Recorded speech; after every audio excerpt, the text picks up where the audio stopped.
Salut și bine v-am regăsit la un nou video, nu știu dacă vedeți. Mă joc Minecraft pe o mapă, dacă vreți să intrați, dacă nu vreți. E o mapă de roleplay, acum ne jucăm pe creativ, aici eu sunt constructor cu un băiat aici. Muncim, adică facem, nu știu, dacă vreți să intrați, dacă nu vreți.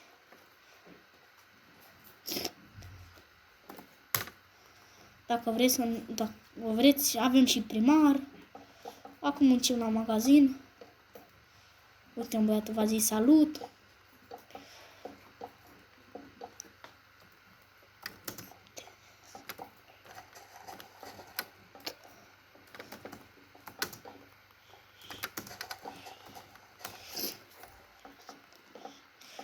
Acum facem magazin, aici vreți să facem un penny. Nu. Avem case, noi aici avem o firmă. Firma de constructori, până acum avem niște terenuri bune, adică suntem 3 oameni, o să mai vină un om. Vedem și voi dacă intrați, nu vă costă niciun ban, e server pe gratis, e server normal, roleplay, dar avem și niște reguli. Nu aveți voie să exploatați cu TNT, nu aveți voie să cumva să abuzați de săbi, adică să vă puneți aici la voi, nu aveți voie în alt rând să vă luați bani în inventar. Noi aici muncim pentru bani. Adică vedeți că și domnul primar muncește ca să termine mapa.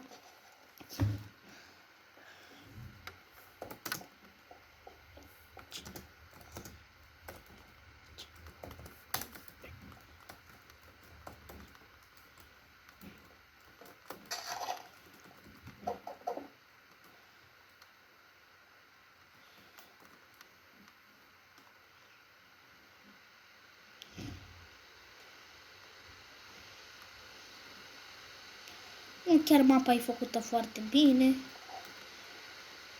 Aici mapa e făcută.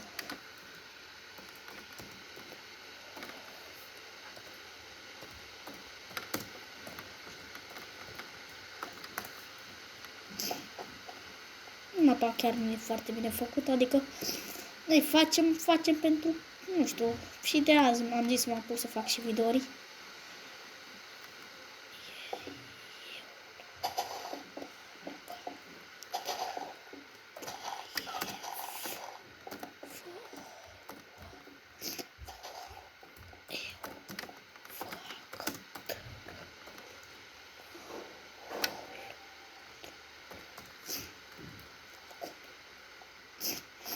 Eu fac numai aici, suntem doi pe șantier și bine.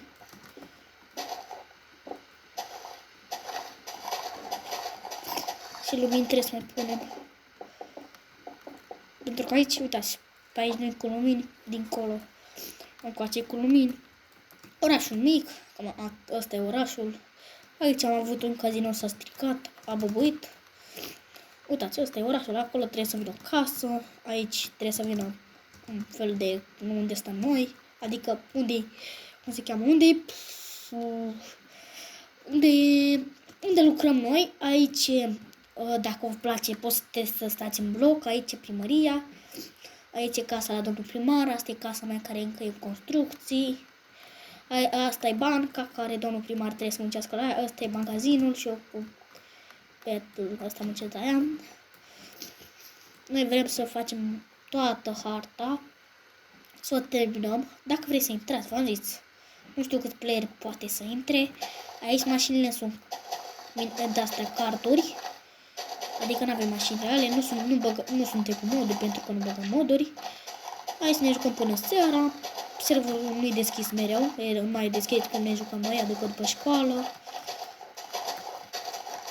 Nu-i vârstă, nu-i vârsta, puteți să ai, bine, vârsta până 6 ani, adică dacă aveți 5 ani, 6, 7, adică copii care are 7 ani poate să se joace.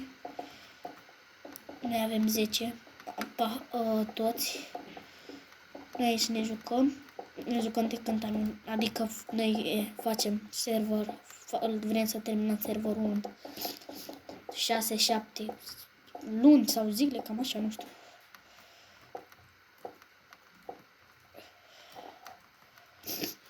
Merge foarte bine serverul. Nu a intrat nimeni pe el, dar avem... Ne merge bine. Ne strângem cât mai mulți oameni.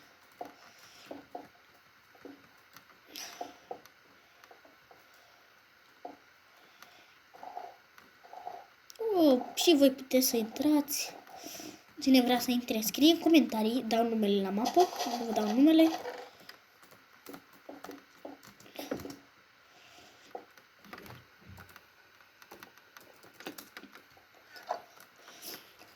Vă dau numele și la mapă.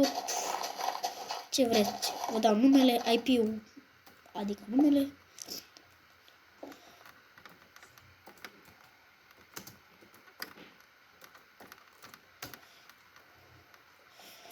Vă dau și numele, IP-ul, ca să-l băgați acolo.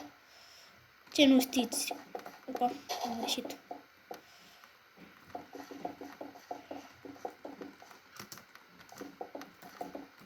Noi ne jucăm pe laptop, pe PS. Pe PS, pe laptop. Numai pe PS nu puteți, pe Xbox nu puteți. Puteți pe calculator, laptop.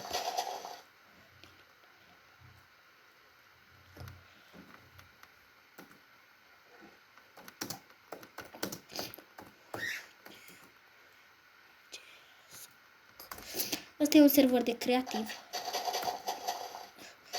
Dar aici când se face roleplay nu avem voie să furăm chestii, trebuie să mergem la magazin să le luăm.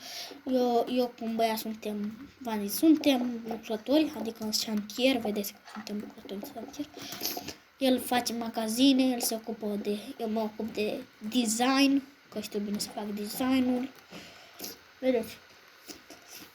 Jumătate de mapă e construită de mine, adică casa asta de mine, asta tot de mine a fost construită, asta de mine încă trebuie să construită, asta e de mine, străzile aproape toate de mine, nu chiar toate chestiile, drumul aproape tot de mine și mai avem de făcut astea, văd că mai a făcut cineva 23 de astea. Dar este continuu drumul pentru că avem apă la infinit și e plată, pentru că așa, vedeți, avem apă la infinit. Aici cred că vrea să fac o bancă, nu știu ceva să facă. Dar se continue bine, se merge bine.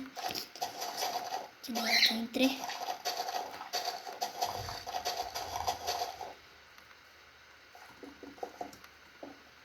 Nu o să filmez foarte mult, o să filmez câtva. Pentru că am vrut să vă zic de mapă, o să filmez și mâine. În jurul orei... Nu știu cum să vă zic, în jurul orei 1:30, cam așa. Cine mai vrea să mai vadă video, cine mai vrea să mai fac video cu Minecraft, scrie în comentarii. Cine vrea să intre, tot scrie în comentarii. Nu. Aici adică nu ne prostim, nu. Adică aici facem o roleplay de calitate. Dacă cumva nu știți ceva și vreți să intrați, avem până acum jobul de polițiste, mergeți